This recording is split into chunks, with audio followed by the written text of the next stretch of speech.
Hello, hello, hello, hello, and welcome back to this practice course on thermodynamics. Sorry, my bad. मैं thermodynamics से बाहर नहीं आ पा रहा हूँ. Practice course on strength of materials, right? Hello and welcome back to this practice course on strength of materials, जहाँ हम लोग strength of materials के questions को करना शुरू कर चुके हैं, right? हमने लास्ट चैप्टर किया था introduction to stress and strain. एक सेकेंड, हाँ, हमने लास्ट चैप्टर किया था introduction to stress and strain, और मैंने आपको बोला था कि उससे बहुत ही इजी क्वेश्चंस आते हैं और बहुत ज्यादा क्वेश्चंस आपके गेट एग्जामिनेशन में नहीं दिखेगा, मगर आपके पीएसयूज वगैरह में रेगुलरली आपको उस चैप्टर से क्वेश्चंस दिखते हैं, क्योंकि उस चैप्टर में देखो पीएसयूज वगैरह के एग्जाम में ना मोस्ट ऑफ द एग्जाम कहीं कहीं आपका कैलकुलेटर नहीं होता है अलाउड. ठीक है, तो ऐसे एग्जाम्स में एसएससी जेई वगैरह के एग्जाम में ऐसे एग्जाम्स में ना ज्यादा कैलकुलेशंस वाले सवाल नहीं आएंगे, और ज्यादा आपके इंट्रोडक्शन टू स्ट्रेन चैप्टर से पहला जो चैप्टर है वहां से जो भी मटेरियल प्रॉपर्टीज वगैरह से इससे बहुत ज्यादा लेंदी कैलकुलेशन वाले सवाल नहीं बनते हैं, इसलिए वहां से क्वेश्चंस आते हैं एसएससी जेई वगैरह में. मगर यहाँ आज हम लोग क्या करेंगे, एक्सेली लोडिंग करेंगे, एक्सेल लोडिंग. तो एक्सेल लोडिंग में क्या है ना कि आपका थोड़ा देखो यहाँ से स्ट्रेंथ ऑफ मटेरियल में ना क्या है कि थोड़ा कैलकुलेशन पार्ट इन्वॉल्व हो जाता है. ठीक है, तो हम कैलकुलेशंस और यूनिट्स का बहुत ध्यान रखेंगे और फिर क्वेश्चंस आसानी से होंगे. इट्स इंपॉर्टेंट कि आपको पहले कॉन्सेप्ट समझ में आने लगे. जो लोग पहली बार कर रहे हैं क्वेश्चंस की प्रैक्टिस, उनके लिए इंपॉर्टेंट ये है कि उन्हें कॉन्सेप्ट समझ में आना चाहिए. ठीक है, थोड़ा कैलकुलेशन में मिस्टेक हो रहा है वो अभी अफोर्ड कर सकते हैं, लेकिन जो लोग एक बार कर चुके हैं स्ट्रेंथ ऑफ मटेरियल अच्छे से, या फिर जो लोग ड्रॉपर हैं, उनके लिए कैलकुलेशन एरर भी अफोर्ड नहीं कर सकते हैं वो लोग, राइट? तो वो थोड़ा ज्यादा ध्यान देंगे. मगर जिन लोगों को पहली बार कर रहे हैं उनका ऑब्जेक्टिव ये होना चाहिए कि उन्हें कॉन्सेप्ट समझ में आए कि कोई एक नया क्वेश्चन दिखेगा तो वो हम कैसे अप्रोच करेंगे, राइट? मैं अपने बारे में बता दूं. My name is Shivam Ranjan. Okay, ये मेरा अगेन टेलीग्राम चैनल है जिसको आप ज्वाइन करो for PDF. Join for PDF, right? क्योंकि मैं आप यहाँ मैसेज नहीं कर पाओगे, मगर मैं यहाँ सारे पीडीएफ शेयर करता हूँ. इससे आपको क्या होगा, एक आसानी से एक सोर्स पे आपको सारा पीडीएफ मिल जाएगा. अगर आपको एसओएम के प्रैक्टिस कोर्स थर्मो का मैंने सारा क्वेश्चंस का पीडीएफ डाल दिया है. ठीक है, एसओएम के प्रैक्टिस कोर्स के भी क्वेश्चंस डालूंगा, और मैंने कुछ क्वेश्चंस कल असाइनमेंट के लिए छोड़ दिए थे. आई होप आप लोगों से हो गए होंगे. अगर किसी को कोई डाउट आता है उन क्वेश्चंस में, आप मुझे रीच आउट करो. आप मुझे रीच आउट कहाँ कर सकते हो, यहाँ मेल कर दो या ये मुझे यहाँ मैसेज कर दो. Most importantly, very very very very very important, कि आप इस चैनल को यार सब्सक्राइब कर लो. बहुत मेहनत लगती है मुझे. मैं आपको एक बहुत इंटरेस्टिंग किस्सा सुनाता हूँ. कल रात में बैठा ना 3-4 बार पीपीटी डिजाइन कर रहा था एक्सेल लोडिंग के लिए, मगर क्या हो रहा था, बार बार वो पीपीटी सेव नहीं हो रहा था, और वो सेव नहीं हो रहा था तो पूरी की पूरी मेहनत मेरी बर्बाद हो जा रही थी. ये 2-3 बार हुआ. पावर पॉइंट रेस्पॉन्ड करना बंद होता था और फिर सडनली शट डाउन होके फिर मेरा वो पूरा पीपीटी वेस्ट हो रहा था. ठीक है, तो आज भी मैंने बहुत कोशिश की थी कि क्वेश्चंस की क्वालिटी क्लैरिटी थोड़ी जो होगी प्रेजेंटेशन की, वो थोड़ी अच्छी हो जाए, मगर एज यूजुअल. मगर मैंने आज फिर भी कोशिश किया कि बहुत हद तक बहुत सही साफ साफ रखने की कोशिश की है. ठीक है, तो आप प्लीज मेरे एफर्ट्स को अप्रिशिएट करो, हमारे वीडियोस को लाइक करो, शेयर करो हमारे चैनल के लिंक को, और प्लीज प्लीज प्लीज इसको सब्सक्राइब भी करो. ओके, सब्सक्राइब भी करो, क्योंकि आप हो तो हम हैं. हम ग्रो होंगे कैसे, आपकी मदद से. ठीक है, तो it's your responsibility as well to make us grow. Okay, चलो आगे बढ़ते हैं. अपने अपने स्ट्रेंथ ऑफ मटेरियल्स की बात करें अगर हम, तो ये चैप्टर हो चुका है. आज हम लोग करेंगे एक्सियल लोडिंग, राइट?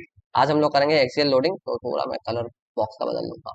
आज हमारा ये चैप्टर है. ठीक है, this is already done. This is already done. ठीक है, आपको देखो मैं अभी भी बता रहा हूँ मैंने आपको इस कोर्स के शुरुआत में ही बोला था कि अगर मैं 4 घंटे का कोर्स लेके 4 घंटे का कोर्स लेके ठीक है एक लेक्चर में 100 सवाल करवा भी दूं, इससे कोई फायदा नहीं होने वाला है. आप जितने क्वेश्चंस मैं करवा रहा हूँ उतने करो मेरे साथ. इससे क्या होगा, आपको एक अप्रोच पता चल जाएगा क्वेश्चंस को अप्रोच कैसे करते हैं. ठीक है, उसके बाद हम क्या करेंगे कि आपको अगर और भी क्वेश्चन चाहिए तो कुछ क्वेश्चन, जैसे आज मैं 21 क्वेश्चन लेके आया हूँ. ठीक है, इस पीपीटी में 21 क्वेश्चन है, और मुझे भी पता है कि 21 क्वेश्चन मैं क्लास में नहीं करवा पाऊंगा. मेरे अंदर उतनी स्टैमिना नहीं है. मैं ऑनेस्टली बताता हूँ, मैं कोई घुमा फिरा के बातें नहीं करूंगा. मेरे अंदर उतनी स्टेमिना नहीं है, मगर मैं कोशिश करूंगा 10 से 15 क्वेश्चंस मैं क्लास में करवा दूं. बचे हुए क्वेश्चंस आप खुद से अटेम्प्ट करो. सबके आंसर से नीचे, सबके आंसर से नीचे आप खुद से अटेम्प्ट करो. आपसे हो जाएंगे, आपसे हो जाएंगे. देखो, पूरे पूरे एसओएम में क्या है ना, आपको बस सही फॉर्मूला लगाना आना चाहिए. सही फॉर्मूला लगेगा तो क्वेश्चंस बनेगा.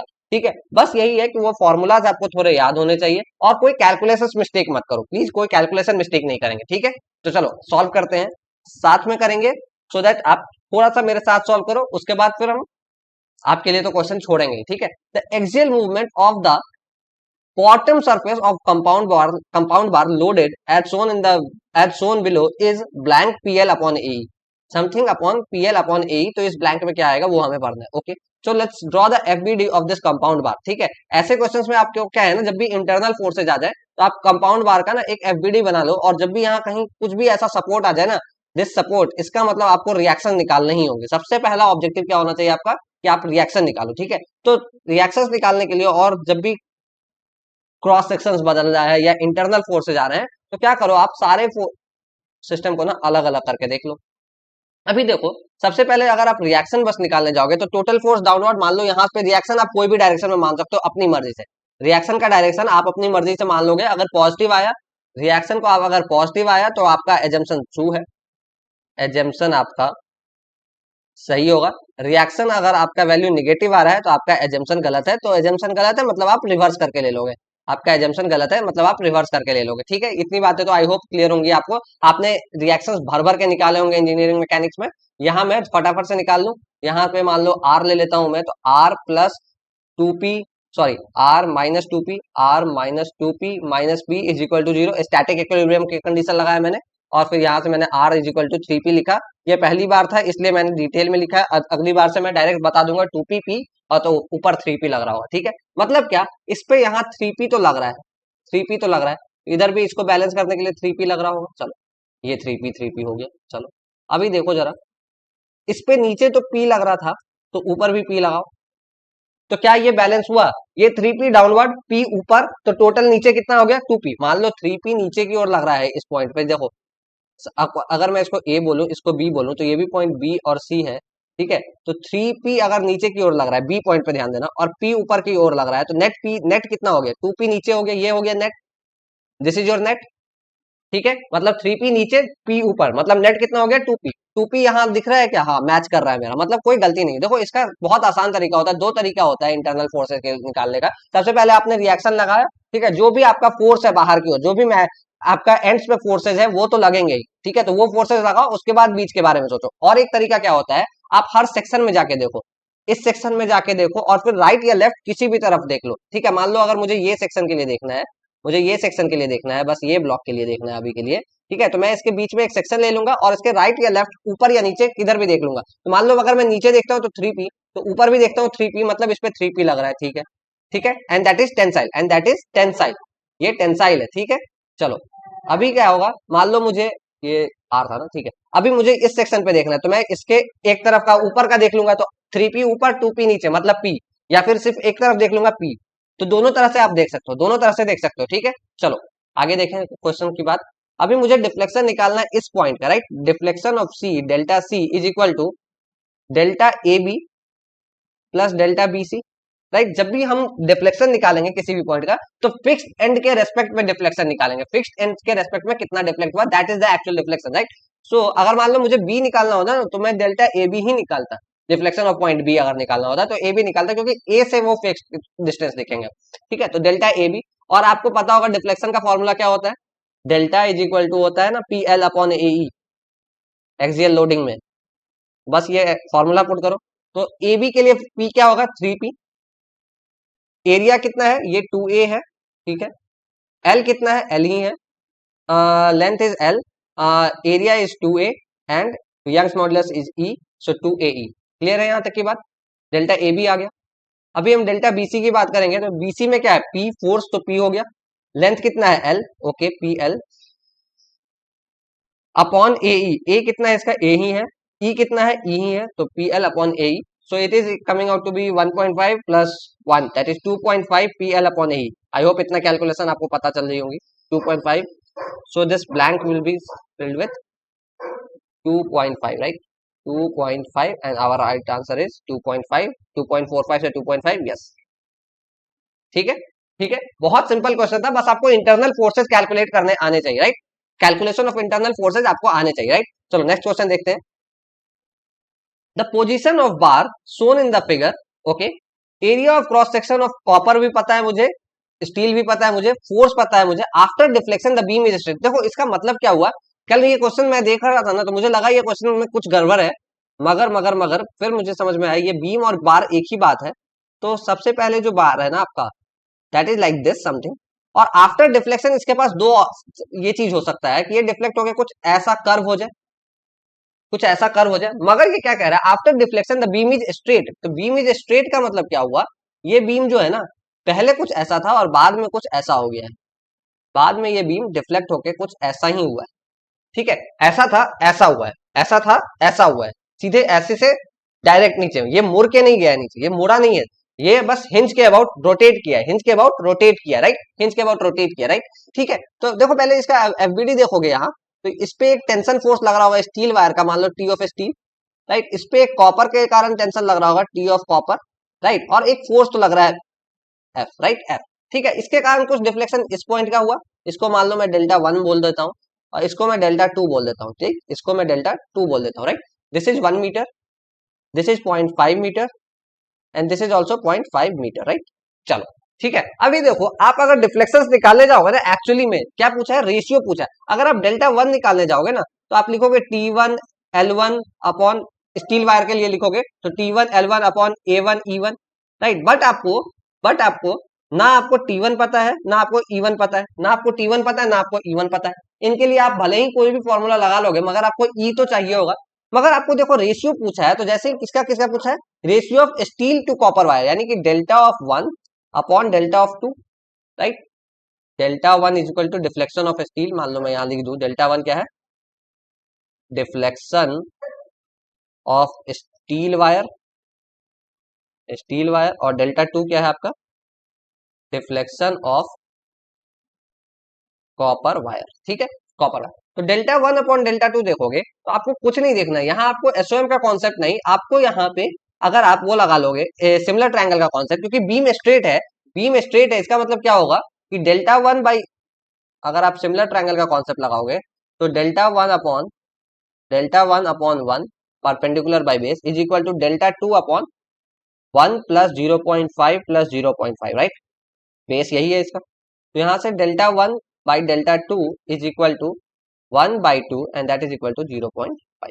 बहुत सिंपल क्वेश्चन था, बहुत सिंपल क्वेश्चन था, आधे लोग इसमें झूलेंगे, और मैं भी ऑनेस्टली बताऊं तो मैं भी कल जब ये क्वेश्चन देखा ना, तो मुझे लगा इस क्वेश्चन में डेटा की कमी है। क्यों क्यों डेटा की कमी है, मैं भी ई ढूंढने गया था डेल्टा 1 डेल्टा 2 निकालने के लिए, फिर मुझे क्लिक किया कि नहीं, डेल्टा 1 डेल्टा 2 की जरूरत नहीं है, क्योंकि बीम जो है, देखो यहाँ एक्चुअल पोजीशन क्वेश्चन में ये होना चाहिए था, ये जो है ना बीम की जगह यहाँ भी बार कर लोगे ना, तो फिर आपका क्वेश्चन और क्लियर होगा, ठीक है। After deflection the bar is straight, क्योंकि ऊपर बार बोला है, तो क्योंकि मैं ढूंढने लगा कि बीम और कहाँ है, और कुछ है क्या, ठीक है। तो आपका अगर हिंज पॉइंट है, तो हिंज के अबाउट वो रोटेशन के लिए अलाउड होता है, रोटेशन अलाउड होता है वो, राइट, रोटेशन अलाउड होता है, क्लियर है। आप स्टैटिक, क्योंकि टीएसटी आप ये फोर्सेस नहीं निकाल सकते हो, आपके पास एक ही कंपैटिबिलिटी एक ही इक्वेशन बनेगा, और वो आप मोमेंट अबाउट हिंज ले सकते हो, लेकिन मोमेंट अबाउट हिंज भी लेने जाओगे ना, तो दो अननोन रहेगा आपका, फोर्स पता है आपका, मगर मोमेंट अबाउट हिंज भी में भी आपको टीएसटी और टीसी मिलेगा। अगर आप डिफ्लेक्शन के भी फॉर्मूलाज लगाओगे, तो एग्जैक्ट डिफ्लेक्शन निकालने के लिए, आपको ई चाहिए होगा, यंग्स मॉडुलस चाहिए होगा, जो नहीं दिया हुआ है।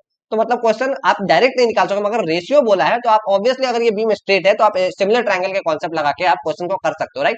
बहुत बेसिक क्वेश्चन है, मगर थोड़ा सा आपको दिमाग लगाना होगा कि आप और क्या सोच सकते हो। अगर आप सीधे स्ट्रेंथ ऑफ मटेरियल के सारे कॉन्सेप्ट यूज कर लोगे, नहीं बनेगा ये क्वेश्चन, कुछ हो जाए नहीं बनेगा ये क्वेश्चन, क्लियर है, क्लियर है, आगे बढ़ रहे हैं, ठीक है। स्टिल कोई डाउट हो तो मुझे मुझे मैसेज कर देना, या फिर कमेंट्स में डाल दो, मैं एक्सप्लेन कर दूंगा, राइट। चलो अगेन इंटरनल लोडिंग का क्वेश्चन है, इंटरनल फोर्सेस का क्वेश्चन है, आराम से करेंगे, ठीक है। देखो, consider steel bar of constant cross sectional area, that is area is equal to 250 mm square है, 250 mm square, this is the first data, एक सेकंड देना,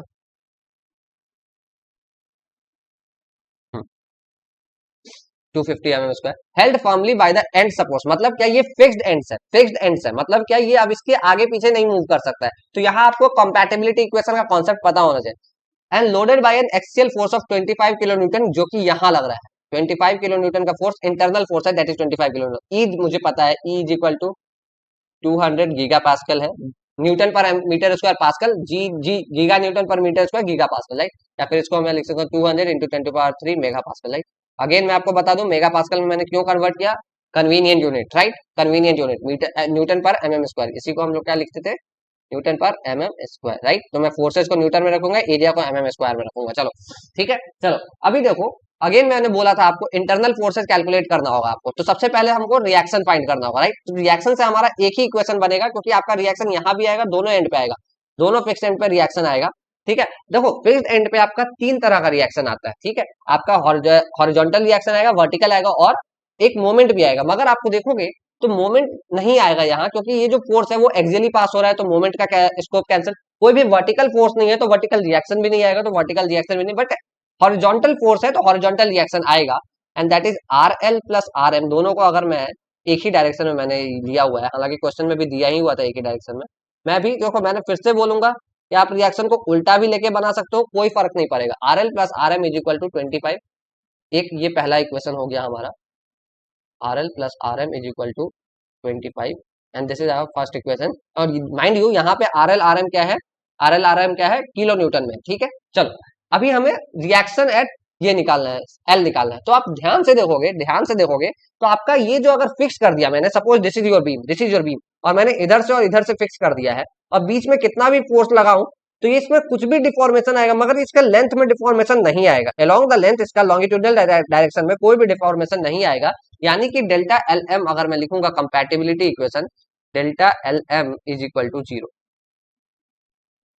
this is your compatibility equation. और इसका कोई हार्ड एंड फास्ट रूल नहीं होता है compatibility equation का। आपको ये क्वेश्चन देख के समझना होगा कि कंपैटिबिलिटी इक्वेशन कब क्या लगेगा, कब क्या लगेगा, और बहुत ही जरूरत है होगा आपको, बहुत बारी जरूरत पड़ेगा कंपैटिबिलिटी इक्वेशन लगाने का, राइट। क्योंकि ये आपका वो है, आपका इनडिटर्मिनेट क्वेश्चन है, इनडिटर्मिनेट सिस्टम है। क्यों? क्योंकि आप बस स्टैटिक इक्विलिब्रियम के क्वेश्चन को, के कॉन्सेप्ट को लगा के, आपके पास स्टैटिक इक्विलिब्रियम क्या क्या हो सकता है, summation M M about is equal to 0, summation F X equal to 0, summation F Y equal to 0, right. आप ये लगा चुके हैं, इसका आप कोई यूज कर नहीं पाओगे, इसका आप कोई यूज नहीं कर पाओगे। 0 इक्वल टू 0 प्रूव करके कैसे निकालोगे? दो अननोन है और एक ही इक्वेशन है आपके पास, कैसे निकालोगे? तो आपको यहाँ कंपैटिबिलिटी इक्वेशन की जरूरत पड़ेगी, राइट। अभी देखो डेल्टा एल एम को अगेन मैं लिख सकता हूँ delta L N plus delta N M is equal to 0, right, right. अभी देखो एल एन और एन एम मतलब क्या, मेरे को दोनों में फोर्स निकालना है, तो चलो एल एम ड्रॉ किया और एन एम ड्रॉ किया, okay. L N N M, एक बार फिर से थोड़ा सा डिटेल में कर रहा हूं मैं। यहाँ आर एल, तो अगेन मैं एक तरफ का फोर्स आर एल ही लगा दूंगा यहाँ भी। यहाँ पे 25 लग रहा है, ठीक है, आर एल इस डायरेक्शन में, 25 इस डायरेक्शन में, तो मैं इस पे लगा सकता हूँ क्या, आर एल माइनस 25, और यहाँ भी आर एल माइनस 25, या फिर आर एम है तो आर एम भी रख सकते हैं, या फिर आर एल माइनस 25 एक ही इक्वेशन में। या फिर आप ऐसा भी कर सकते हो, इसको आर एम भी कर सकते हो, यहाँ आर एम, यहाँ भी आर एम। क्लियर है? क्लियर है? अभी देखो आप delta L of L N निकालोगे तो R L into this is 0.25, 0.25 L upon area of cross section constant है, ई भी सेम है, सेम मटेरियल है, plus R M into 0.6 upon A E is equal to 0, is equal to 0। यहाँ से आपका आएगा 0.25 R L plus 0.6 R M is equal to 0। यहाँ से आपका आर एल और आर एम आ जाएगा। आपको चाहिए क्या, आर एल चाहिए, तो R M is equal to 25 minus are L, right, 25 minus are L. तो जरा एक न्यू पेज ऐड कर लो, एक सेकंड देना मुझे बस, मैं जरा सा 2 मिनट दो बस। एक तो पीपीटी भी इतना लंबा डिजाइन हो गया है ना। अच्छा हम लोग थर्ड क्वेश्चन पे है ना, 12-15 क्वेश्चन करेंगे, उसके बाद बाकी आप लोग खुद से कर लेना, ठीक है। बस 2 मिनट दे दो।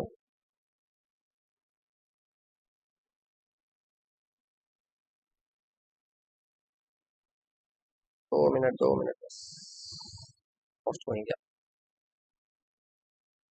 ओके। चलो तो नए पेज पे करें जरा, R M is equal to, R M is equal to 25 minus are L, ठीक है। तो इसी को इसमें पुट कर देंगे, 0.25 R L plus 0.6 R M is equal to 0, 0.25 R L plus 0.6 into 25 minus R L, 25 minus are L is equal to 0। यानी कि यहाँ से आ रहा है 0.6 माइनस 0.25। थोड़ा सा मैं कैलकुलेशन स्पीड अप कर रहा हूँ, आई होप आपको समझ में आया होगा। 0.6 minus 0.25 and that is equal to 0.35 R L, 0.35 R L is equal to 15। यहाँ से R L is equal to 15/15 divide by answer is 42.85 आ रहा है, 42.85 किलो न्यूटन, ठीक है। किलो न्यूटन में आएगा, क्योंकि 25 मैंने किलो न्यूटन में रखा था, तो ऑब्वियसली सारा यूनिट किलो न्यूटन में होगा, और आंसर हमारा मैच नहीं किया क्योंकि हमने कुछ किया गलती। अभी वो गलती मुझे ढूंढना होगा। So r M is equal to 25 minus R L, 25 minus are l, क्या मैंने सारा कैलकुलेशन सही किया है क्या? 25 minus are l, r m की जगह मैंने 25 माइनस आर एल डाला, तो 0.6 into 25 and that is equal to 15. 15 minus 0.6 RL plus 0.25. 0.25 minus 0.6 and that is equal to 0.35. 0.35 RL उधर जाएगा, 10 divided by 0.35 and that is equal 42.85 आ रहा है यार। क्या गलती कर रहे हैं हम लोग, क्या गलती हो रही है? R L plus R M, okay okay okay okay okay. जब आर एम मेरा ऐसे ही है, sorry sorry sorry sorry sorry sorry sorry, यहाँ गलती की है ना। देखो यही सब गलतियां होती है, आर एम ऐसा है तो इधर भी आर एम ऐसा ही आएगा ना, आर एम वाले। चलो, तो अभी ये कॉम्प्रेसिव हो गया, जैसे ही ये जैसे ही कॉम्प्रेसिव हो गया तो ये तो हो जाएगा मेरा आर एल इंटू 0.25 अपॉन ए ई माइनस, ये देखो कॉम्प्रेसिव है, ये कॉम्प्रेसिव है, minus R M into 0.6 upon A E is equal to 0, right. अभी देखो मैं थोड़ा एक्सप्लेन कर दूं, जब मैंने शुरुआत में ही दोनों को ऐसा माना था इसलिए मैं दोनों को एक्चुअली टेंसाइल मानता हूं, बट यहाँ क्वेश्चंस में ड्रॉ कर रखा था इसलिए मैंने ऐसा मान लिया। ठीक है, देखो आर एम जब दोनों को मैंने ऐसा माना हुआ है इस तरफ, एक ही डायरेक्शन में, दोनों को एक ही डायरेक्शन में, तो जब मैं एल एन के लिए देख रहा था तब तो आर एल को मैंने ऐसा लगाया, तो इसके लिए भी मैंने ऑपोजिट लगा दिया। लेकिन आर एम के जब एन एम पे देखूंगा मैं, तो आर एम ऐसा लगाया हुआ है मैंने, तो इसको बैलेंस करने के लिए ये भी तो ऐसा ही लगना चाहिए, ये भी तो ऐसा ही लगना चाहिए, ये भी तो ऐसा ही लगना चाहिए, राइट। ये भी तो ऐसा ही लगना चाहिए एंड दिस इक्वल टू 0। तो हमारा कंपैटिबिलिटी इक्वेशन ये होगा एक्चुअल में, ये, और इसी को हमें सॉल्व करना होगा, राइट। तो इसको जब हमने सॉल्व किया ना, तो यहाँ पे प्लस की जगह माइनस आ जाएगा, अभी प्लस की जगह माइनस आ जाएगा और ये इक्वेशन थोड़ा सा चेंज हो जाएगा, यहाँ माइनस हो जाएगा 0.6, यहाँ माइनस हो जाएगा and this will be equal to 0.6, 0.85 R L, 0.85 R L will be equal to 15।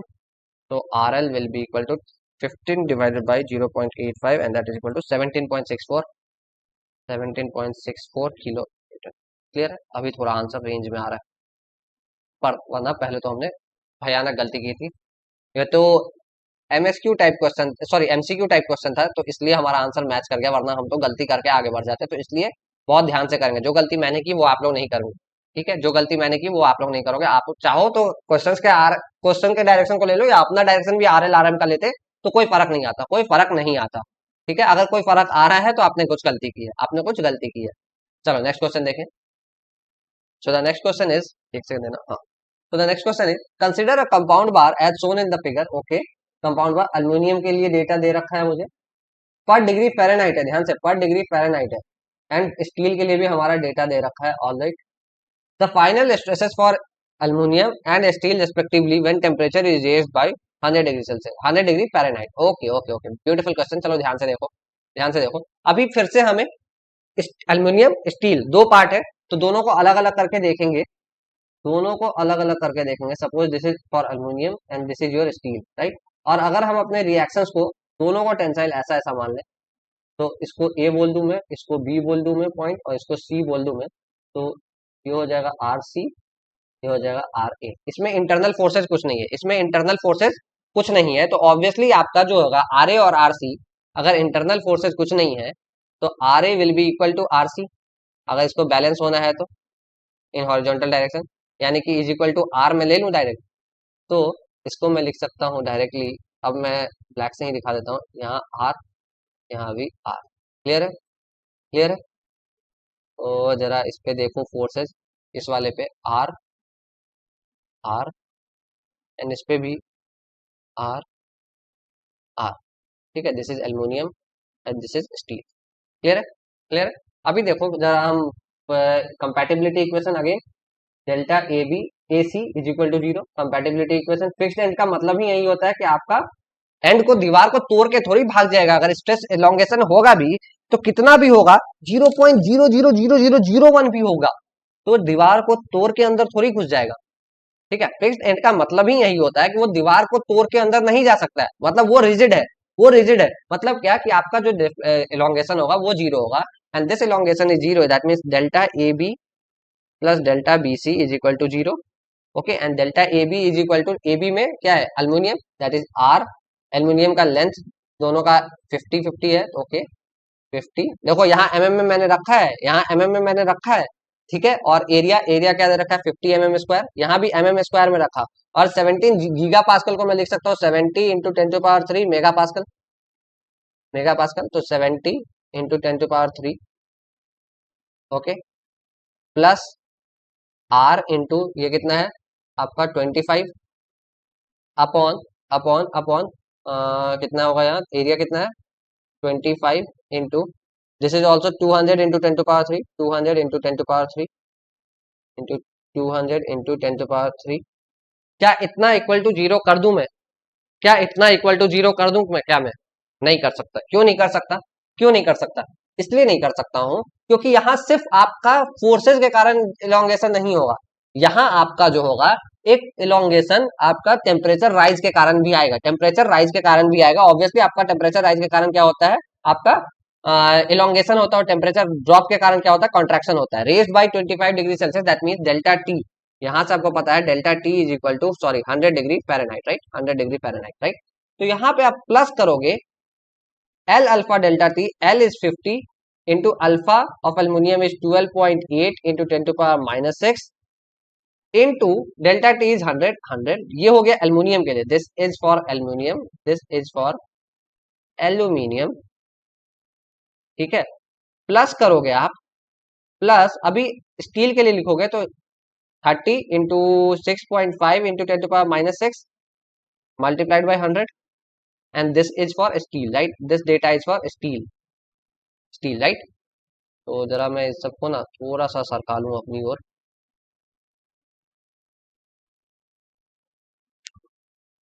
And this values must be equal to zero. Basically हमने क्या किया, देखो हमने दो स्टेप्स किए हैं यहाँ पे, आपको यहाँ समझ में आना चाहिए। डेल्टा एल थर्मल के कारण प्लस डेल्टा एल मैकेनिकल के कारण इज इक्वल टू जीरो, ठीक है। तो डेल्टा एल थर्मल में क्या क्या इंक्लूड होगा, delta L of aluminium plus delta L of steel because of thermal, because of thermal. Similarly delta L mechanical के लिए डेल्टा एल एल्यूमिनियम के लिए प्लस डेल्टा एल स्टील के लिए, जो कि mechanical forces that is reaction forces के कारण आएगा, मैकेनिकल फोर्सेज के कारण जो कि रिएक्शन फोर्सेज के कारण आएगा, और इन दोनों का सम जीरो होगा, इन दोनों का सम जीरो होगा, राइट। तो वही हमने यहाँ पे किया है, वही हमने यहाँ पे किया है। आई होप आपको समझ में आया होगा। तो अब हमें बस इस क्वेश्चन को, इस इक्वेशन को थोड़ा सॉल्व करना है। अब हमें बस इस इक्वेशन को थोड़ा सा सॉल्व करना है, तो जरा सॉल्व करने की कोशिश करते हैं, ठीक है। सो दिस इज थोड़ा कैंसिल आउट कर ले क्या पहले, ये 25 सॉरी यहाँ 30 होगा ना, यहाँ भी हमने गलती की हुई है, this is actually 30 because length is 30 mm, right. तो दिस इज 30 ओके। चलो जरा सॉल्व करें, थोड़ा पहले क्लियरली लिख लें इसको।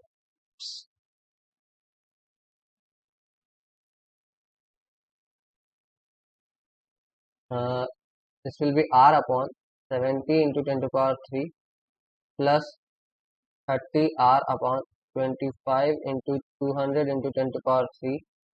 50 को मैंने कैंसिल कर दिया इधर, ठीक है, और ये मैंने 50 को कैंसिल किया, and these two values are coming out to be 50 into 12.8 into 10⁻⁻4 plus 30 into 6.5 into 10⁻⁻4, 0.0835 आ रहा है इन दोनों का सम, तो plus 0.0835 plus 0.0835 is equal to zero. तो यहाँ से मुझे आर निकल जाएगा, and that R will be equal to, that R will be is equal to, negative आ रहा है, नेगेटिव आ रहा है, and that is equal to, या फिर पहले एक स्टेप और कर लेता हूँ मैं, एक स्टेप और कर लेता हूँ, R common, this value is coming out to be 1/70,000 plus 30/25/200 5,000 equal to 2.02 2.028 into 10 raised to power minus 5 r is equal to minus 0.0835। तो यहाँ से मेरा r is equal to कितना आ रहा है, थोड़ा कैलकुलेशन, आप लीनियर इक्वेशन है, थोड़ा सॉल्व करना आप मेरे साथ। 0.0835 divide by answer is equal to 4116.2 4116.2 kilo sorry newton, यहाँ मैंने डायरेक्ट फोर्स निकाला है, दिस इज इन न्यूटन, ठीक है। So that's the reaction, that's the reaction. हमसे पूछा क्या है, हमसे पूछा क्या है, the final stresses in aluminium and steel when the temperature rises इतना। तो फाइनल स्ट्रेस कितना होगा, sigma in aluminium is equal to 4116.2 divided by aluminium, divided by aluminium का area, area is 50, area is 50 and that is equal to divided by 50 is equal to 82.32 Newton, okay, and sigma in steel is equal to 4116 divided by 2 and by 25 this area was, and this is equal to 164.64 Newton. ये था आम जिंदगी, ये था पूरा पूरा lengthy process जो आपको प्रोसेस से अगर सॉल्व करना है तो आप इसको ये करना होगा। मगर अभी आपको मैं एक मेंटोस जिंदगी दिखाता हूँ, ठीक है। सेम क्वेश्चन के लिए आपको एक मैं बहुत आसान, पहले तो आंसर मैच करा ले, पहले आंसर भी मैच तो करना चाहिए ना। 82 और 164, 82.32 and 160, so C is the right answer, yes C is the right answer, ठीक है। ये था आम जिंदगी, इतना लेंदी कैलकुलेशन करके पहले सबका आर ए आर सी सब कुछ बराबर करके, चलो आपने कितना भी बहुत कुछ किया होगा, कोई बहुत स्मार्ट लड़का होगा वो देख लेगा कि ओके इंटरनल फोर्सेस नहीं है कुछ तो रिएक्शन सेम होगा, आर आर लेके direct R L by A, R L by A करके फिर आपका थर्मल को भी याद करके जीरो कर इक्वल कर देगा, जीरो कर लेगा। लेकिन आप सवाल देखो, सवाल आपसे फाइनली क्या पूछा है, the final stresses in for aluminium and steel. क्या मेरा क्या मेरा आपका ये आर कुछ भी आता, ये आर कुछ भी आता, final stress in aluminium is equal to R upon area of aluminium होता। फाइनल स्ट्रेस इन स्टील, इसके लिए भी R upon area of steel होता। जरा इन दोनों का रेशियो लेना, क्या हो रहा है, जरा इन दोनों का रेशियो लो तो क्या हो रहा है, sigma of aluminium upon sigma of steel is equal to area of steel upon area of aluminium, and that is equal to 25/50 is equal to 1/2, ठीक है 1/2। मतलब क्या, अल्युमिनियम में स्ट्रेस कम होगा, स्टील में ज्यादा होगा। जरा ऑप्शन चेक करो तो, एल्युमिनियम में स्ट्रेस कम होगा और आपका एल्युमिनियम में स्ट्रेस कम होगा, स्टील में ज्यादा होगा। ये पहला वाला aluminium steel, aluminium steel, aluminium steel, aluminium steel, पहला वाला कम है दूसरा वाला ज्यादा है, ओके एक पॉसिबिलिटी। पहला वाला ज्यादा है दूसरा वाला कम है, ये हो ही नहीं सकता है, ये भी हो सकता है और ये भी बिल्कुल नहीं हो सकता है। दो ऑप्शन तो आपने ऐसे ही एलिमिनेट किया। अब देखो जरा रेशियो, रेशियो 1/2 का है, पहले वाले में रेशियो 1/2 आ रहा है क्या, 96.85 डिवाइडेड बाई 48.25, टू के बहुत क्लोज है, टू के बहुत क्लोज। जरा दूसरा वाला चेक करें, 164.64 divided by 82.32 and that is equal to exactly two, that is equal to exactly two. C में आपका रेशियो 1/2 का एग्जैक्ट वैल्यू है, 1/2 ही है, तो ऑब्वियसली सी होगा ना आंसर, ऑब्वियसली सी होगा ना आंसर। आप इतना लेंदी कैलकुलेशन करके अगर आप लाओगे सी, एक स्मार्ट जो ऑब्जर्व करेगा बहुत स्मार्टली, आप उसको ये क्लियरली दिख जाएगा, फोर्सेस रिएक्शन कुछ भी आए, स्ट्रेस का रेशियो तो 1/2 ही होगा, स्ट्रेस का रेशियो तो 1/2 ही होगा, ठीक है। दो ऑप्शन को उसने ऐसे ही एलिमिनेट कर दिया होगा। एक ऑप्शन में आपका टू के बहुत क्लोज है, एग्जैक्ट टू नहीं है, लेकिन दूसरे में एग्जैक्ट टू आ रहा है और रेशियो हमारा एग्जैक्टली 1/2 होना चाहिए, तो ऑब्वियसली वो सी मार दे के आगे बढ़ेगा। इतना टाइम वो देगा ही नहीं क्वेश्चन को। फिर लोग कहते हैं कि गेट के एग्जाम में इतना लेंदी कैलकुलेशन आता है, गेट के क्वेश्चन बहुत लेंदी होते हैं। क्वेश्चन लेंदी नहीं होते हैं, आपने सही से ऑब्जर्व नहीं किया होता है क्वेश्चंस को, आपने सही से ऑब्जर्व नहीं किया होता है क्वेश्चंस को। सो ये गेट ऑर्गेनाइजिंग कमेटी की गलती नहीं है, ठीक है, क्लियर है बात, ठीक है ना। तो आप थोड़ा सा ऑब्जर्व भी करते हुए चलेंगे और 1/2 आंसर आप ऐसे भी देख लोगे। चलो नेक्स्ट क्वेश्चन देखें। Steel rod of circular cross section tapers from 2 centimetre dia to 1 centimetre dia. देखो D1 is equal to 2 centimetre यानी कि 20 mm, अगेन मैंने mm में बदला, and D2 is equal to 1 centimetre is equal to 10 mm। Again आपको I think tapered बार का formula पता होगा, मैं एक बार टेपर्ड बार आपको दिखा दूं कैसा दिखता होगा। This is D1 and this is tapered, this is tapered to D2, okay, so this value is D1 and this value is D2, and over a length of 50 centimeter, so over a length of 50 centimeter, this length is 50 centimeter, okay, this is 50 centimeter को मैं 500 mm कर देता हूँ, L is equal to 500 mm, okay, if the modulus of rigidity E is equal to 2 into 10 to the power 5 megapascal, alright, then the increase in length over a pull of 3000 Newton, that means this is 3000 Newton, pull of 3000 Newton, right, P is equal to 3000 Newton, clear, clear, बहुत आसान question, आपको बस formula लगाना है, delta is equal to P L upon pi D1 D2 E और 4, आप देखो ऐसे याद रखते हो पीएल अपॉन ए। अगर आपका सर्कुलर होता तो आप क्या लिखते हैं, pi by four D square, right, pi by four D square, right. आपको बस ये टेपर्ड है तो ये डी स्क्वायर की जगह आपको D1 D2 रखना है, D1 D2 रखना है, बस इतना ही करना होता है आपको। तो फॉर्मूला को मुश्किल नहीं बनाएंगे, आसानी से याद रखेंगे, ठीक है। PL, 4 PL upon pi D1 D2 ए। तो अपॉन में पाई है तो मैं पाई की वैल्यू में ही पुट कर रहा हूँ, 4 × 3000, ये न्यूटन में ही पुट किया मैंने, इसको mm में पुट कर दूं जरा, तो 500 डिवाइडेड बाई पाई को मैं ऐसे ही रहने देता हूँ, D1 D2 that is 20 × 10 into again E is 2 × 10⁵ and this value is coming out to be 10⁵ 1 2 3 4 5 cancel out हो गया, ठीक है। 5 5 3 15 चौक 60 is equal to 60 upon 20 40 400, 60/400 pi, and this is equal to 60/400 is equal to 60/400 is equal to 0.15 upon pi, 0.15 upon pi. तो ये हमारा final answer होगा, ठीक है। जरा देखें 0.3 0.30, उप्स ये क्या हुआ, ये तो नहीं हो सकता है, ये भी नहीं हो सकता है।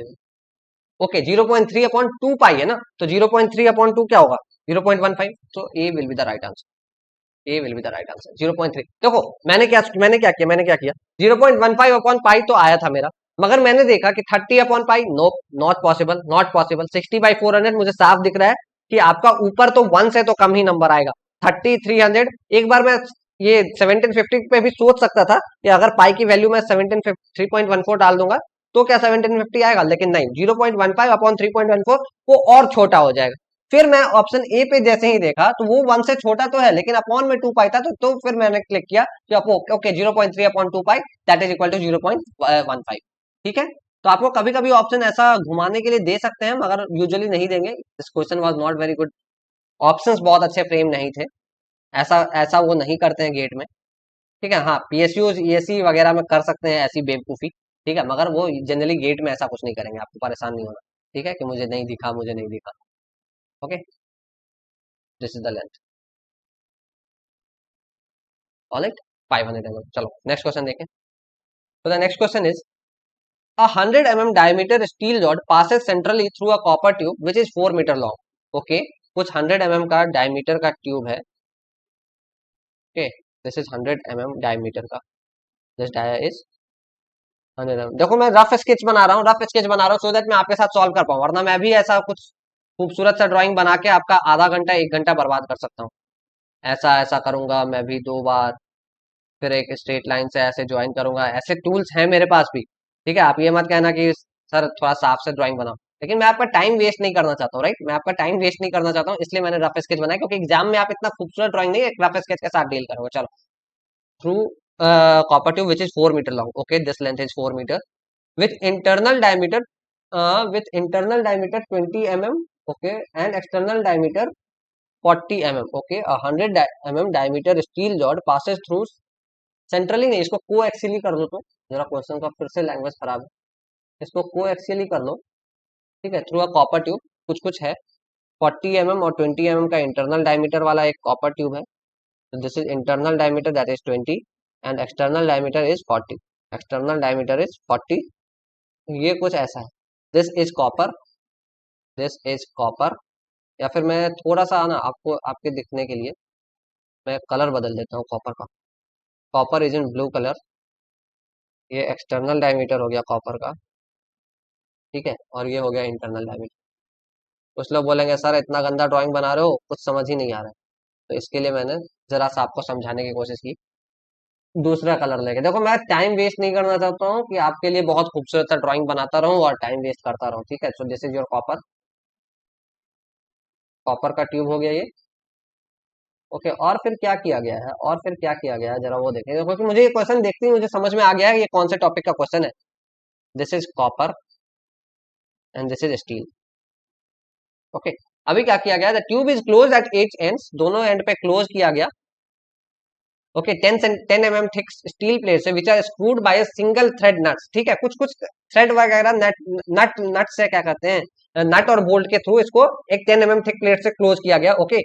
Find the stress in copper tube when stress in steel is 100 newton पर mm स्क्वायर। क्या दिया हुआ है हमें, पूछ क्या रहा है, stress in copper tube is how much, stress in copper tube is how much when stress in steel is equal to 100 newton पर mm स्क्वायर, है ना।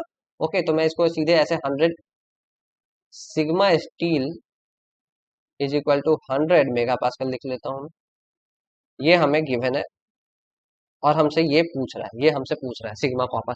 देखो इसमें बहुत कुछ लिखा है उसने, बहुत कुछ लिखा है उसने, मगर मुझे एक चीज तो पता है, मुझे एक चीज तो पता है कि अगर ये पैरेलल का केस है, अगर इन दोनों को हमने साथ में कर दिया है, अगर हमने इन दोनों को साथ में कर दिया है, तो delta L of steel will be equal to delta L of copper, delta L of copper. देखो जब भी आपको ऐसा कुछ क्वेश्चन दिखेगा ना, तो आप इतना सारा डेटा देख सकते हो, इतना सारा डेटा देख सकते हो, मगर आपको कुछ मतलब नहीं है, क्योंकि ये कोएक्सियली अगर पास हो रहा है तो ऑब्वियसली ऑब्वियसली दोनों पैरेलल में, और दोनों को हमने थिक प्लेट्स के साथ ज्वाइन भी कर दिया है, मतलब अब जितना स्टील बढ़ेगा उतना ही कॉपर को बढ़ना होगा, चाहे उसके अंदर कुछ भी स्ट्रेस डेवलप हो जाए। क्लियर है? तो delta L of steel is equal to sigma of steel upon E of steel will be equal to sigma of copper upon E of copper. देखो कितना आसान क्वेश्चन, दोनों का सिग्मा पता है, तो यहां से जरा मैं इसको सॉल्व करूं। Sigma of steel 100, E of steel, E of steel दिया हुआ है 210 giga pascal, 210 is equal to sigma of copper upon this is 105। अब मैं यूनिट्स भी मैच नहीं कराऊंगा, क्योंकि रेशियोज के साथ मुझे यूनिट्स के साथ रीड करना। 105 into 2, 2 into 50, and this value is equal to sigma copper is equal to 50 mega pascal. चिल्ला चिल्ला के सबसे कह दो कि हमारा आंसर एक झटके में आ चुका है, एक झटके में आ चुका है। हमें इतना मतलब ही नहीं, देखो जैसे ही आपको ऐसा कुछ क्वेश्चन दिखे ना, देखो पैरेलल कनेक्शन से आपको जल्दी क्वेश्चन नहीं दिखता है, क्योंकि आपका क्वेश्चन थोड़ा लेंदी हो जाता है कंपैटिबिलिटी क्वेश्चन वगैरह लगाने में।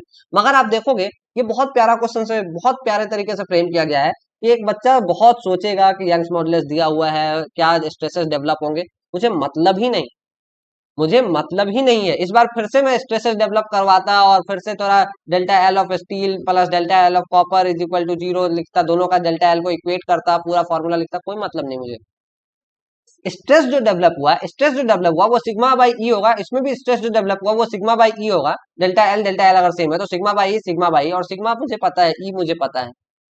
एक ही देखो आप हमेशा कोशिश करो एक इक्वेशन डेवलप करो और उसमें देखो कि आपके पास अननोन कितने, एक ही अननोन है तो आप उनको उसी इक्वेशन से सॉल्व हो जाएगा।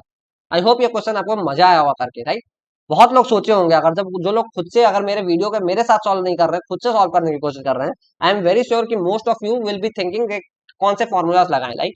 मगर मुझे डेल्टा एल मुझे इक्वेट करना है, मुझे डेल्टा एल इक्वेट करना है, तो बस आपको ऐसा अप्रोच डेवलप करना है क्वेश्चन को देख के कि आप ऐसे अप्रोच के साथ सॉल्व कर पाओ। क्लियर है? आगे बढ़ते हैं। Now the next question is, a steel bar of cross section 500 mm square is acted upon by the forces as shown in the figure. Determine the total elongation of the bar for steel. Okay. So ये बहुत ही straight forward question. Again मैं आपको जरा A B के लिए ये B C हो गया और ये सी डी हो गया, जरा सबके अंदर इंटरनल फोर्सेस देख लो।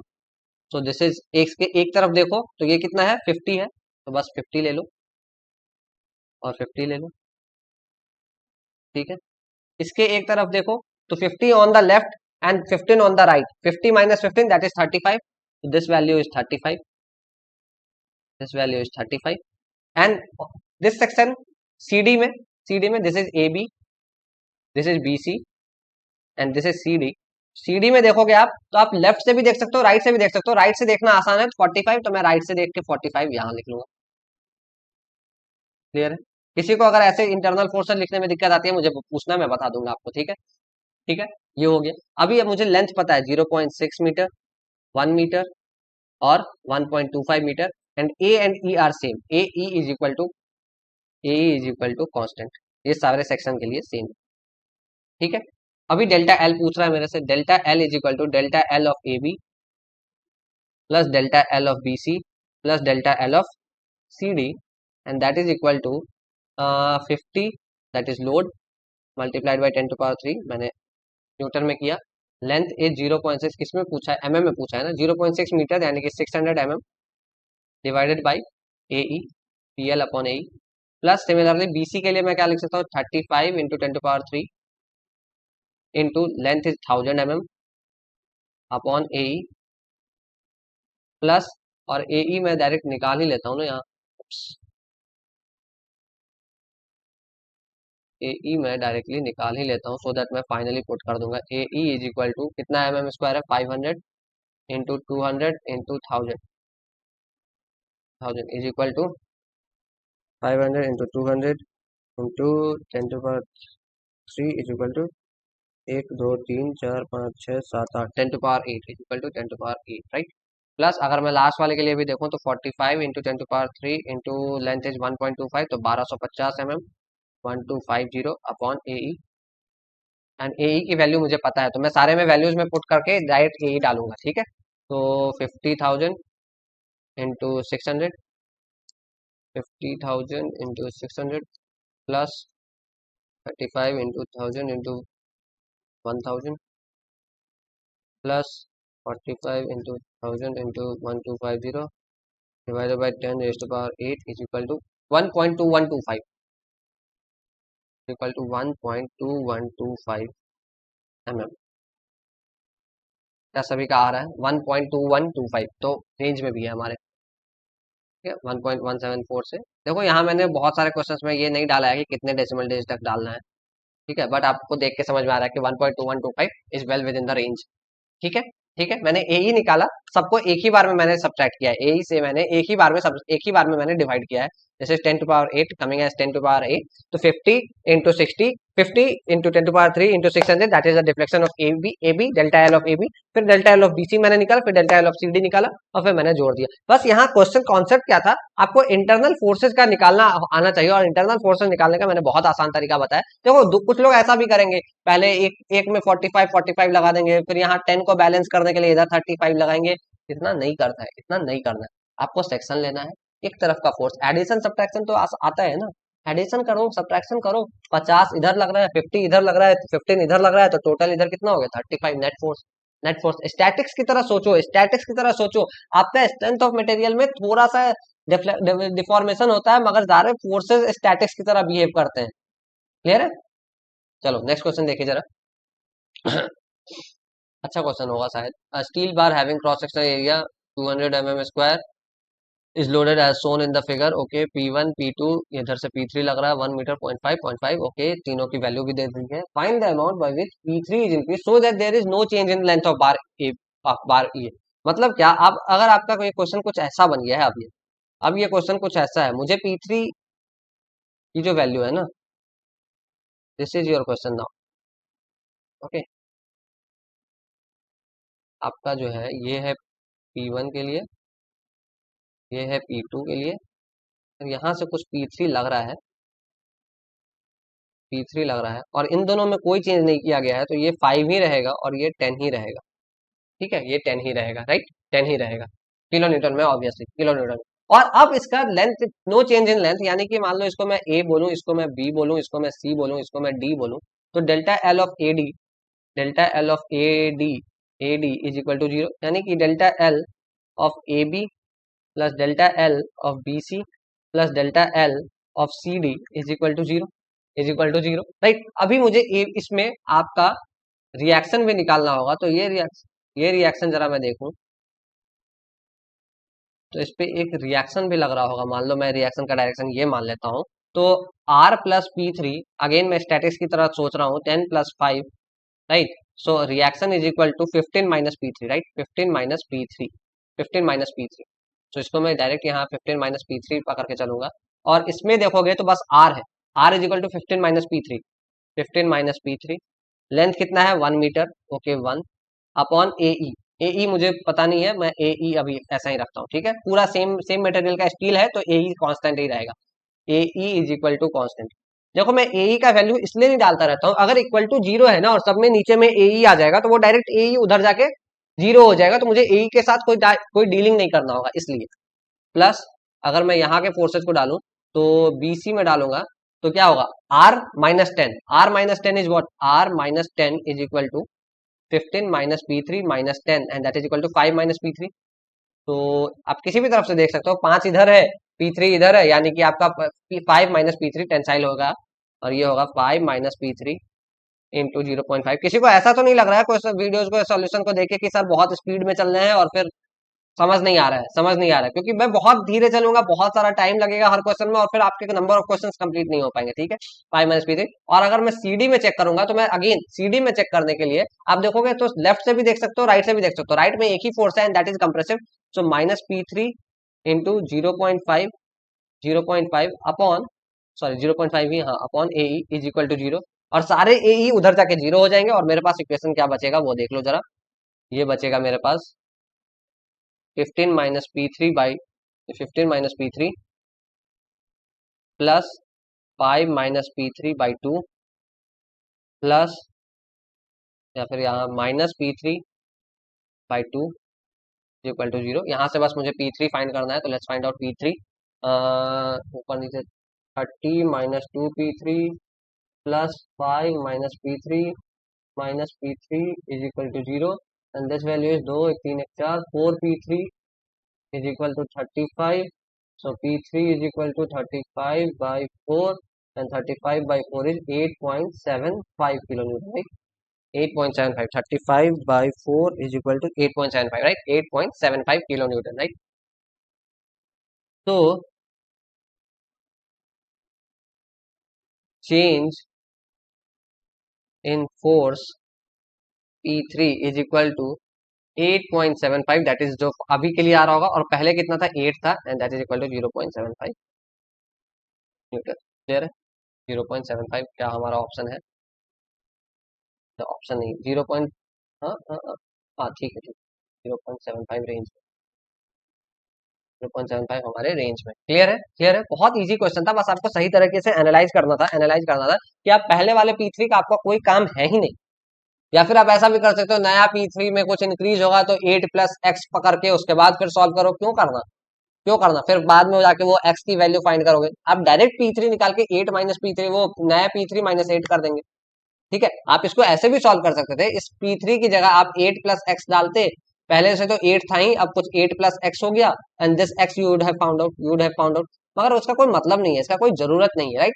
मैं नए P3 को ही पूरा पूरा निकाल लूंगा, उसमें से 8 सब्ट्रैक्ट कर लूंगा, उसमें से 8 सब्ट्रैक्ट कर लूंगा। बस आपको आइडिया ये होना चाहिए कि वो जो नया वाला P3 है उसके साथ अब आपको पूरा क्वेश्चन सॉल्व करना है, और P1 P2 में कोई चेंज नहीं आएगा। P1 P2 में कोई चेंज नहीं आएगा, तो आपका रिएक्शन भी निकाला मैंने, सबसे पहले मैंने रिएक्शन ही निकाला। जब भी आपका फिक्स सपोर्ट या ऐसा कोई क्वेश्चन होगा तो आप सबसे पहले रिएक्शन निकालोगे, उसके बाद फिर ऐसे सेक्शंस में ब्रेक करना शुरू करोगे, उसके बाद सेक्शंस में ब्रेक करना शुरू करोगे। क्लियर है? वरना अगर आप मान लो यहाँ रिएक्शन नहीं निकालते और सेक्शन में ब्रेक कर लेते तो आपको दिखता कि आपके लेफ्ट में तो फोर्सेज, राइट में तो फोर्सेज है, लेफ्ट में तो कोई फोर्स नहीं है। और मैंने कहा था लेफ्ट राइट किधर से भी लो बराबर आना चाहिए, लेफ्ट में कोई फोर्स नहीं है, आप जीरो फोर्स ले लेते, आप जीरो फोर्स ले लेते हैं। इसलिए पहले रिएक्शन निकालेंगे हम लोग, उसके बाद ये क्वेश्चन को सॉल्व करेंगे। ठीक है, चलो नेक्स्ट क्वेश्चन देखें। ठीक है, then the next question is a circular bar of cross sectional area A and L hangs vertically to its own weight. The strain energy stored within the bar is, strain energy stored within the bar is। तो देखो strain energy का मैंने आपको formula बताया था last class में, U is equal to 1/2 into P into delta, या फिर P इंटू डेल्टा। आपको एक्सियल लोडिंग में आपको ये भी पता है U इज इक्वल टू होता है 1/2 पी स्क्वायर एल अपॉन 2 ए, राइट। तो मैं जरा एक साथ लिखूं सारे फॉर्मूलाज को, U is equal to P square L upon 2 A.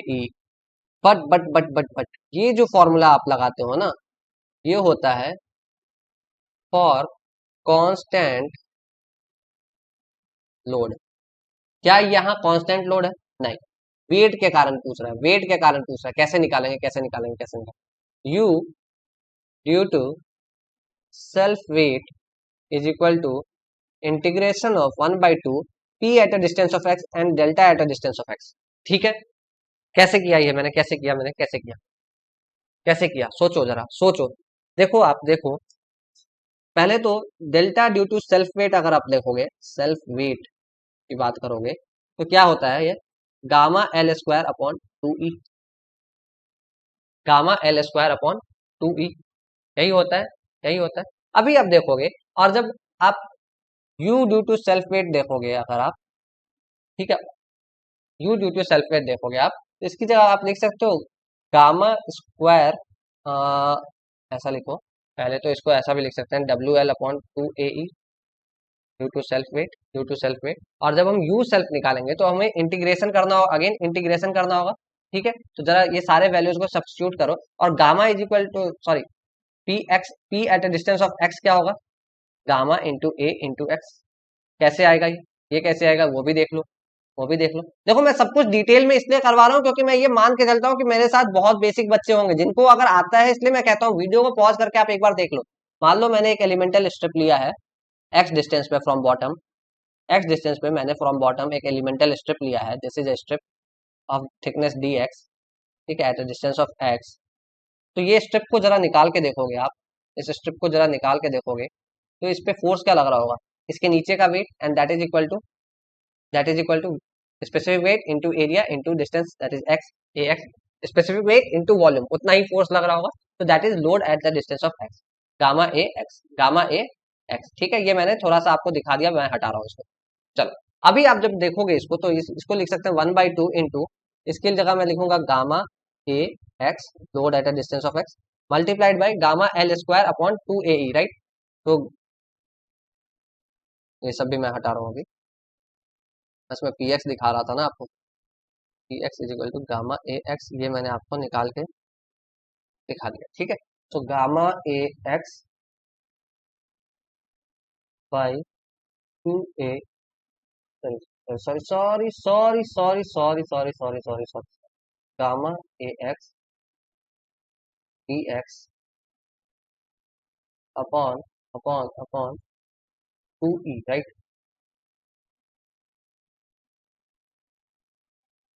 ये होगा ना,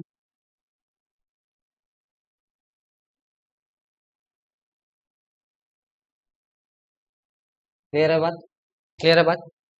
load into displacement, displacement is gamma A X into D X upon 2E। जैसे मैं लिखता हूँ ये gamma L square upon 2E, ये लिखता हूँ ना मैं, ये लिखता हूँ ना मैं। तो gamma L square upon 2E मतलब क्या, गामा एल पूरा वेट हो गया और एल डीएक्स का इंटीग्रेशन करके आया था, डीएक्स का इंटीग्रेशन जब आप इसका वो देखोगे डेरिवेशन देखोगे तो आपका डीएक्स का इंटीग्रेशन करके एल एल स्क्वायर आता है। ठीक है, तो आप देखोगे यहाँ से आपका आएगा गामा स्क्वायर ए, एक सेकंड में गामा क्यों लिख रहा हूँ, रो दिया हुआ, चलो मैं गामा के साथ ही सॉल्व कर रहा हूँ, बाद में मैं रो से रिप्लेस कर दूंगा। ठीक है, into A square by 2E तो ऐसे ही रहेगा, इंटीग्रेशन 0 से L x square D x, and this x square D x is gamma square A square by 2E multiplied by L cube by 3, L cube by 3, and that is equal to gamma square A square L cube by 6E, right। gamma square A square L cube by 6E, क्या इतना ही हो रहा है ये, I think यही हो रहा है ना। ठीक है, सो जरा रो के टर्म्स में देखें, ये तो कोई ऑप्शन से मैच ही नहीं कर रहा है, rho square A square L cube by, अच्छा ऑप्शन में वी भी है तो V is equal to A into L लिख लो। ऐसे क्वेश्चन देना नहीं चाहिए, यहाँ लिख के देना चाहिए वी, बट ठीक है। तो ए इंटू एल हो जाएगा, तो ये हो जाएगा आपका, कुछ तो गलती हो रहा है यार इसमें, मुझे 2 मिनट देना, 1 मिनट देना, थोड़ा सा इसमें कुछ गलती हो रहा है, मुझे देखने दो एक बार, 1 मिनट मुझे देखने दो एक बार, फिर से करते हैं इसको। ठीक है, जरा फिर से करते हैं इसको, क्या गलती हो रही है साथ में देखेंगे।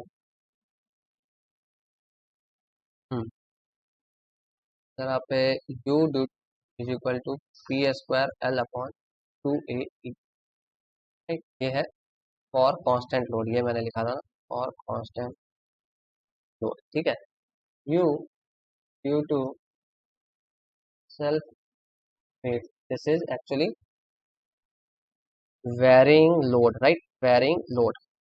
Is equal to P at the distance of X is gamma A X, gamma A X multiplied by, देखो मैं ये डायरेक्ट फॉर्मूला लिख सकता हूँ आपके लिए मगर मैं थोड़ा डेराइव करने की कोशिश कर रहा हूँ, gamma A X into gamma delta X is what P L upon A, right, gamma X upon A E multiplied by 1/2, A से ए कैंसिल आउट हो रहा है, पी एल अपॉन ए ई ना, gamma X square upon 2E, gamma into X into D X upon 2E and then we can solve it. Yes yes yes yes yes yes yes, ठीक है चलो।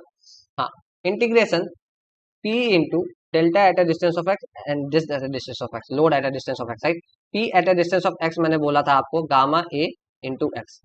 मैंने आपको ये निकाल के भी दिखाया, एक स्ट्रिप मान लो अगर निकाल लोगे तो उसके नीचे का wait gamma A x, that is gamma into volume, gamma A x आपका उस पर लोड लग रहा होगा, इसी को इंटीग्रेट करोगे तो पूरा लोड आ जाएगा, that is weight, that is weight, right. अगर आप delta at a distance of X निकालोगे तो gamma X D X upon 2e, यही तो होगा, gamma L square upon 2e, तो x D X upon 2e, ठीक है।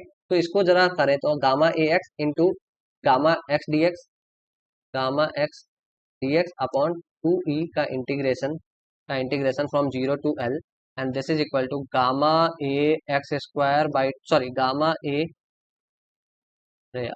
Gamma square A, gamma square A upon 2e constant की तरह बाहर आ जाएगा, और एक्स स्क्वायर बाई 3, नहीं एक्स स्क्वायर का integration X cube by 3, right, from 0 to L is equal to gamma square A L cube by 6e, yes अभी ठीक है। और गामा को मैंने रो लिखना है तो rho square A L cube by 6e, right. जरा ऑप्शन मैच कराएं, ओके। वॉल्यूम को, अच्छा हाँ, volume is equal to A L, तो जरा वॉल्यूम के सब्स्टिट्यूट भी कर दें इसको, तो ये हो जाएगा rho square V L square upon 6e, right, rho square V L square upon 6e। जरा ऑप्शन से मैच कराएं, rho square V L square upon 6e, पहला ही ऑप्शन मैच कर गया। Rho cube L square, no, rho square L cube, rho square L cube नहीं, V के साथ एल क्यूब नहीं, ए एल स्क्वायर नहीं, ए एल क्यूब होना चाहिए था यहाँ, और वी भी आ गया, नहीं नहीं नहीं नहीं नहीं, ठीक है ठीक है।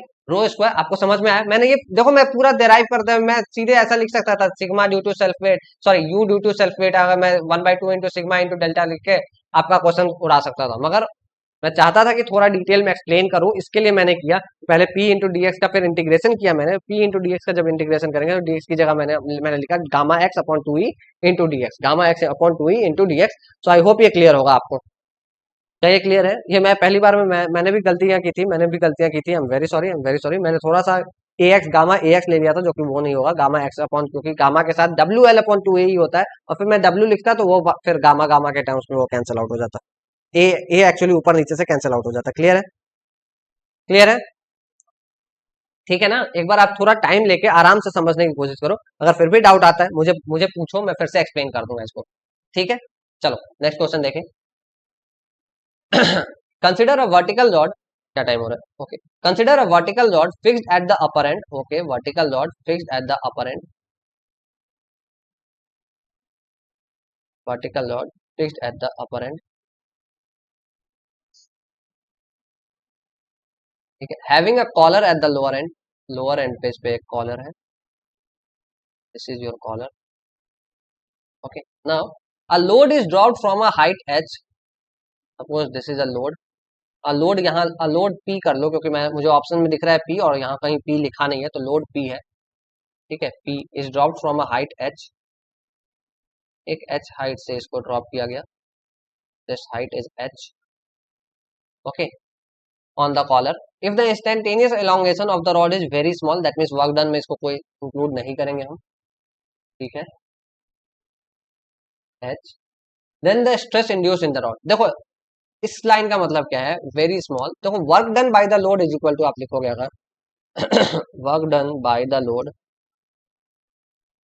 Is equal to P into H plus delta L, जो भी इसका इलोंगेशन होगा, मगर ये deflection instantaneous elongation of the rod is very small, मतलब इसको आप नेग्लिजिबल टू जीरो कर लोगे, नेग्लिजिबल टू जीरो, और work done is equal to P into H ही लोगे बस, ठीक है। And this is equal to P H is equal to strain energy, जितना स्ट्रेन एनर्जी, ये जो जितना भी वर्क हुआ वो स्ट्रेन एनर्जी के फॉर्म में इस रॉड में स्टोर होगा, strain energy stored in the rod, right, strain energy stored in the rod, ठीक है। तो दिस स्ट्रेन एनर्जी का फॉर्मूला क्या होता है हमारा, sigma square V upon 2e, कैसे आया कैसे आया कैसे आया, ध्यान से देखो, ध्यान से देखो, P square L upon 2e, ऊपर नीचे ए से मल्टीप्लाई करके देखे तो P square A L upon 2a square e, and P square by A square is equal to sigma square A L is equal to V, sigma square V upon 2e।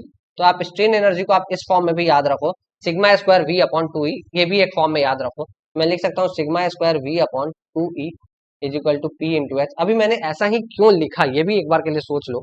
ऐसा ही मैंने इसलिए लिखा क्योंकि मुझे sigma direct निकालना है, sigma direct निकालना है। मैं कर सकता था P square L upon two A is equal to इतना, उसके बाद फिर ए मल्टीप्लाई करके करता, मगर मैंने एक जनरलाइज फॉर्म में निकाल लिया, उसके बाद फिर सिग्मा का वैल्यू मैं डायरेक्ट निकाल सकता हूँ यहाँ से, two E P H upon V का root under, two E P H upon V का रूट अंडर। क्लियर है, बहुत आसान।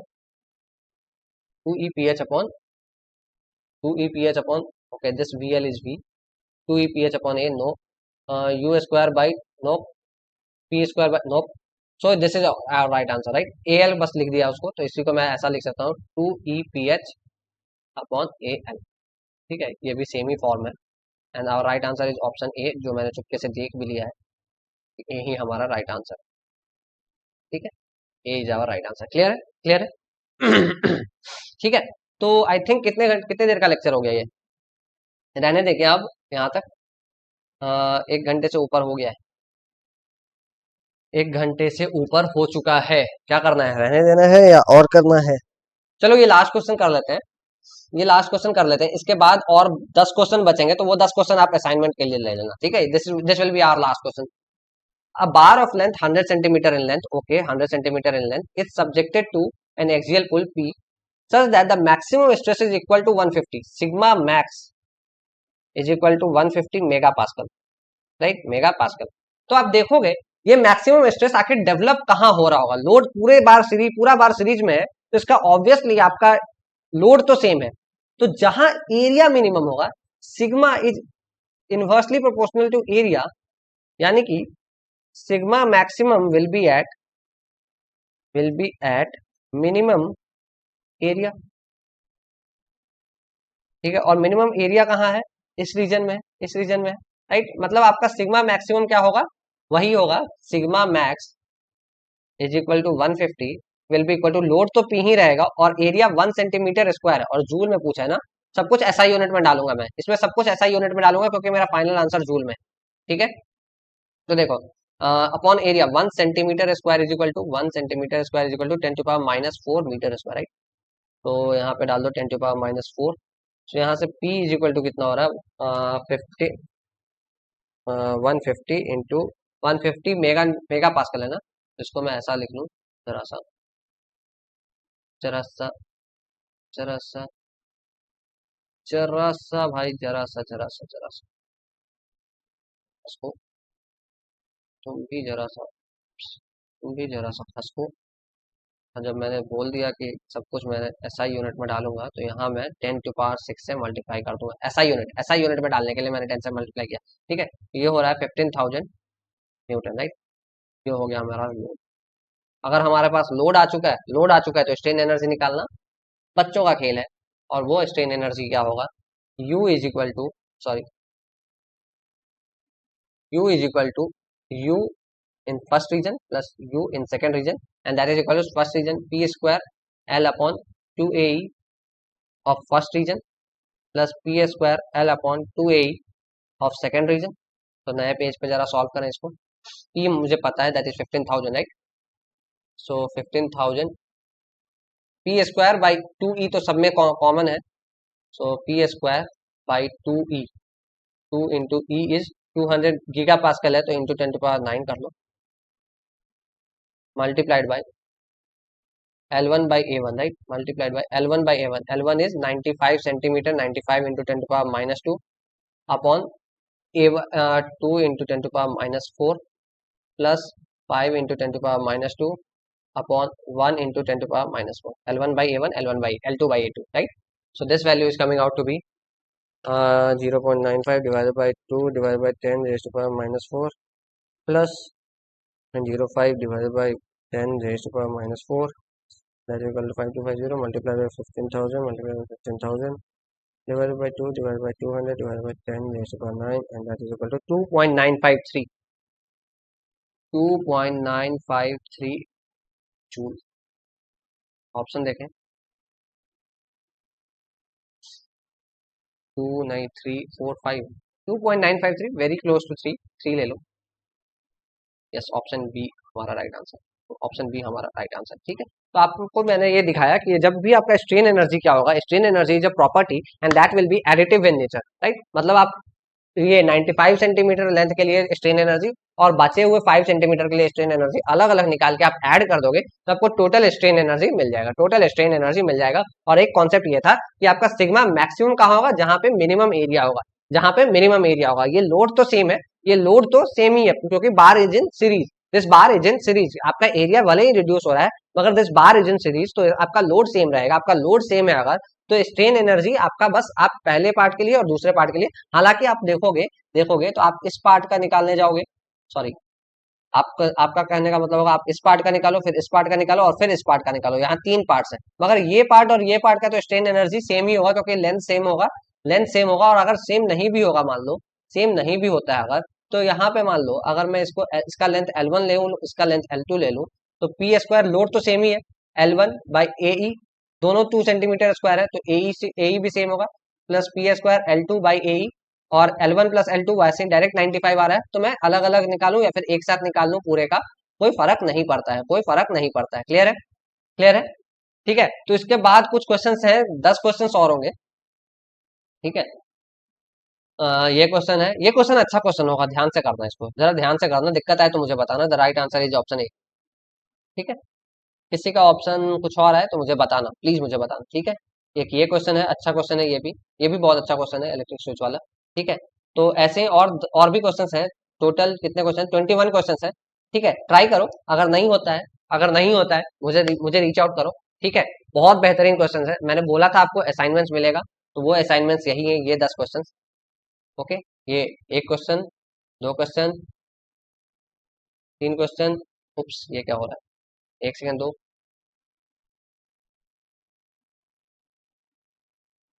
जरा मैं एक क्वेश्चन है ये,